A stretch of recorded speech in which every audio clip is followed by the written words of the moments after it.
নমস্কাৰ বন্ধু বান্ধৱীসকল স্বাগতম জনাইছো আপোনালোকক দীপশিখা দেৱী আসামী চেনেললৈ আজি মই আপোনালোকৰ কাৰণে এটা ফেস মাস্কৰ ভিডিও লৈ আহিছো যেটো ফেস মাস্ক ঠাণ্ডাকালিৰ কাৰণে খুবেই ভাল হয় আৰু এই ফেস মাস্কটো লগাবলৈও তেনে সহজ আৰু বনাবলৈও তেনে সহজ লগতে মই ইয়াত যিখিনি ইনগ্ৰেডিয়েন্ট বা উপকৰণ ব্যৱহাৰ কৰিছো সেই উপকৰণখিনিও আপোনালোকে সহজতেই ঘৰতে পাই যাব মই এই ভিডিওটোত ফেস মাস্কটো কেনেদৰে বনাব লাগে আৰু ফেস মাস্কটো লগালে কি কি বেনিফিট পোৱা যায় এই সকলোখিনি কথা মই কৈ যাম হেহে আপোনালোকে মোৰ ভিডিওটো প্ৰথমৰ পৰা শেষলৈকে সম্পূৰ্ণকৈ চাই যাব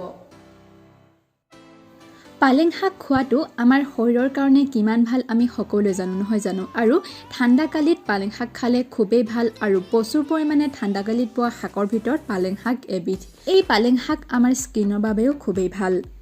আজি মই আপোনালোকৰ লগত পালেঙৰ এটা ফেস মাস্ক শেয়াৰ কৰিম এই পালেঙৰ ফেস মাস্কটো বনাবৰ কাৰণে যেহেতু আমাক পালেং লাগিব হেয়েহে মই ঘৰৰে বাৰীত হোৱা সতেজ পালেঙৰ পাত চিঙি আনিছো পালেঙৰ ফেস মাস্কটো বনাবৰ কাৰণে মই 10 পৰা 20টা পালেঙৰ পাত লৈ মিক্সিৰ জাৰটো দি দিছো আৰু ইয়াতে এচামুচ মৌজুল দি দিছো তাৰ পিছতে গুটেখিনি মই ভালদৰে পিছি লম এয়া মই পিছি ললো এই পেষ্টটো যেহেতু অলপমান ৰানী হয় অৰ্থাৎ পনিয়া হয় হেয়েহে মই ইয়াত এচামুচ বেসনো দি দিছো এই গুটেখিনি ভালদৰে মিহলি কৰি ললেই আমাৰ ফেস মাস্ক ৰেডি হৈ পৰিব ফেস মাস্কটো ৰেডি হৈ পৰিল মুখত লগাবৰ কাৰণে এতিয়া হক এই ফেস মাস্কটো মুখত লগাই দেখাও এই ফেস মাস্কটো মুখত লগোৱাৰ আগত মুখখন ভালদৰে সাফা কৰি ধুই ল'ব পালেং শাক আমাৰ স্কিনৰ কাৰণে খুবেই ভাল পালেং শাকত vitamin A vitamin B vitamin C vitamin K mineral আদি তত্ত্ব আছে যিবিলাক আমাৰ ছালৰ বাবে খুবেই প্ৰয়োজনীয় এই পালেং শাক আমাৰ যদি স্কিনত লগাও তেতিয়া আমাৰ স্কিনৰ পৰা গুটি বা ফুহা দূৰ হয় আমাৰ ছালত যদি মলি আছে সেই মলি আঁতৰ কৰে আমাৰ ছালখন হাইড্ৰেট কৰি ৰাখে লগতে আমাৰ ছালখন উজ্জ্বল কৰি ৰখাটো সহায় কৰে পালেং শাকত ভিটামিন এ প্ৰচুৰ পৰিমাণে পোৱা যায় এই ভিটামিন এ তত্ত্বই আমাৰ ছালৰ যিটো ৰং সেই ৰংটো উজ্জ্বল কৰাত সহায় কৰে ইয়াৰ উপৰিও ইয়াত পোৱা যায়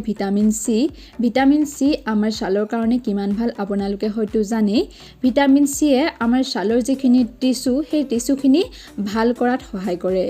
ইয়াৰ উপৰিও ইয়াত আছে ভিটামিন কে আমাৰ ছালখন উজ্জ্বল কৰি ৰখাত লগতে এখন ক্লিয়াৰ ছাল পোৱাত সহায় কৰে পালেং শাকৰ বাহিৰেও এই পেষ্টটোত মই মৌজুল আৰু বেসন দিছো মৌজুলে আমাৰ ছালখন মিহি কৰাত সহায় কৰে আমাৰ ছালখন উজ্জ্বল কৰি ৰখাত সহায় কৰে লগতে আমাৰ ছালখন হাইড্ৰেট কৰি ৰাখে ঠিক তেনেদৰে বেসনেও আমাৰ ছালৰ ৰং উজ্জ্বল কৰাত সহায় কৰে লগতে আমাৰ ছালখন মিহি আৰু হাইড্ৰেট কৰি ৰাখে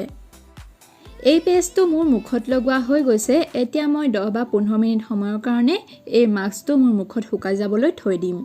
এয়া আপোনালোকে দেখিছে মোৰ মুখৰ ফেস মাস্কটো শুকাই গৈছে এতিয়া মই ফেস মাস্কটো মুখৰ পৰা ধুই দিম তাৰ পিছত ইয়াৰ যি ৰিজাল্ট সেই ৰিজাল্ট মই আপোনালোকৰ লগত নিশ্চয় শেয়াৰ কৰিম মই এতিয়া মুখখন ধুই আহিলো আৰু মুখখন মুছি দিয়াৰ পাছত নিশ্চয় আপোনালোকে ধৰিব পাৰিব এই ফেস মাস্কটো লগোৱাৰ পিছত মোৰ স্কিনত কেনেকুৱা ডিফাৰেন্ট হৈছে আপোনালোকে এটা কথা মনত ৰাখিব যেতিয়া আপোনালোকে মুখ ধুই লৈ মুখ মুছে তেতিয়া হলে এনেদৰে মুখ নমুচিব লাহে লাহে এনেদৰে ডেপ কৰি মুখত থকা বা স্কিনত থকা পানীখিনি আঁতৰাব যদি আপোনালোকে খুব এনেদৰে ঘহি মুখখন মুছে তেনেহলে আপোনালোকৰ ছালৰ যিখিনি টিস্যু আছে সেইখিনি দুৰ্বল হৈ পৰিব হেহে আপোনালোকে এনেদৰে লাহে লাহে মুখৰ পৰা পানী মুচিব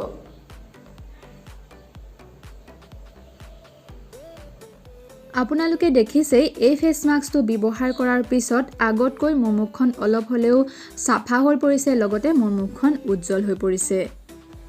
বন্ধু বান্ধৱীসকল আপোনালোকে সপ্তাহত এদিনকৈ এই ফেস মাস্কটো ব্যৱহাৰ কৰিবচোন এমাহমান দেখিব আপোনালোকৰ স্কিন আগতকৈ বহুতেই বন্ধু বান্ধৱীসকল যদি আজি মোৰ এই ভিডিওটো ইমান দেৰিলৈকে চাই আপোনালোকে ভাল পালে তেনেহলে মোৰ ভিডিওটো এটা লাইক নিশ্চয় কৰিব লগতে মোৰ চেনেলটো সাবস্ক্ৰাইব কৰি সাবস্ক্ৰাইব বাটনৰ কাষতে থকা বেল আইকনটো টিপি অল অপচনটো ক্লিক কৰি থব যাতে আপোনালোকে মই দিয়া ভিডিওবিলাকৰ নটিফিকেশন সহজতে পাই থাকে